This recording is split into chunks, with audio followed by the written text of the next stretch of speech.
สิ่งใดขอบคุณแฟนน้องช่วยกันประคองตอนรักของนี้นานนานกราบลงพอแฟนทั่วแดนเอาเสียงมองบาง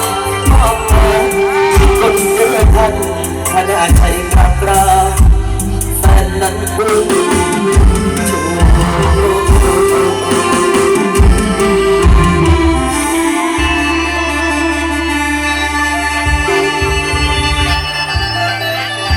และขอประนมเมื่อนอน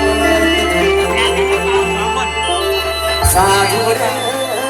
อผู้ปกครองสาลิกาลินทองสะกดจิตพี่น้อง